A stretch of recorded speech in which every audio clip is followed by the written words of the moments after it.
Begins the final scene in which a heck of a lot of people are gonna die. We start off with the tomb and Juliet in the tomb, as well as Tybalt, but mostly Juliet.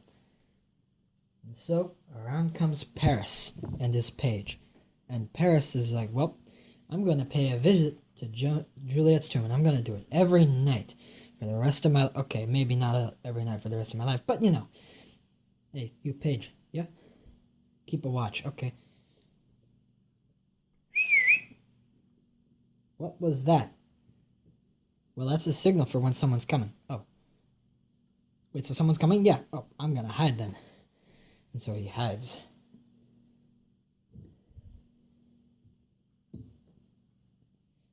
Along come two fellas, Romeo and Balthazar. And Romeo tells Balthazar, "Hey, Balthazar, yeah? Can you go take this letter to my dad?" "Yeah, sure, okay." And so he walks off. Except that he also hides. Not nearly in this close of proximity to Paris, but you get it. He's there watching as well.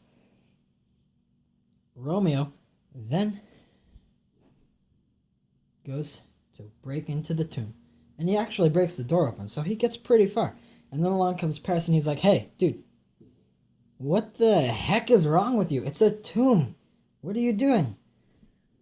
"I'm going to see Juliet." "What is wrong?" "No, I challenge you to a duel." Okay, and the two of them duel, and Romeo kills Paris. Yep, that's 2 on his kill list now. And so he now heads into the tomb, where he finds Juliet, believing her to be dead, and actually has some pretty humorous lines in which he says she almost looks as though she were still alive. And considering in 2 minutes she will be, he's not too far off. He then takes the poison and kills himself very, very instantly. About that time, along comes good old Friar Lawrence. Yep, this is the time when he arrives. Just a few seconds after, 2 of them are now dead. Yep. Why he didn't just send Friar John, or Friar Anthony, or someone a little bit more athletic than him, who could have gotten there a bit faster, I don't really know. Considering how his plans have gone so far, it's not the worst mistake he's made. Right about then, Juliet wakes up, only to see the bodies of Paris and Romeo dead on the floor. And she's like, "Well, what the heck happened?"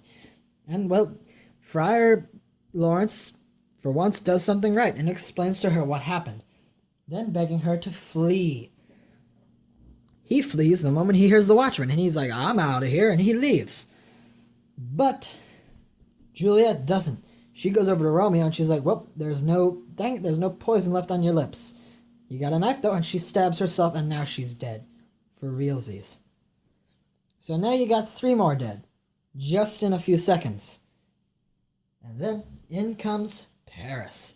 Paris is dead. The prince, relative of Paris, comes in and he's like, "Well, what the heck is going on?"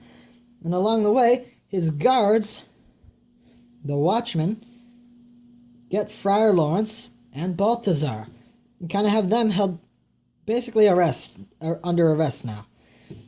And at this point, there's a bit of a problem going on. And along comes 3 more people to add to the chaotic mess. Along come Capulet, Lady Capulet, and Montague. And just as a side note, Montague announces, "Hey, my wife just died of grief about Romeo's banishment, so yeah, she's dead too." Well, dang, how many people are gonna die? So, what happens is this. They start asking, "Hey, what the heck happened?" And Friar finally tells. He tells everything about what has basically happened throughout the entirety of the play, and every single bit of his horrible, terrible plan. And then the prince, for once, does something a little bit manly. He's like, "Hey, you know what? I messed up. I kept saying you guys were going to get executed, and I didn't. So this is on me, guys. This is on me. But it's also because of the feud, the stinking feud between your two families. Why the heck do you guys even have a feud? Your families are fine. And so they're like, well, yeah, you're right. And also, we just lost most of a generation. Yep, you heard them right. They just lost most of a generation. There are only 3 left standing that we know of. Rosaline, Balthazar, and Benvolio.